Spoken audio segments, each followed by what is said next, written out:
And really quickly, mates, does that mean one of these prophets might come into town and say, Absolutely. see that boy Billy over there?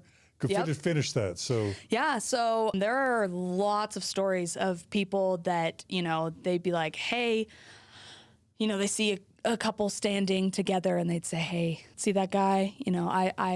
I feel like the Lord is really impressing upon my heart that you two are to be married.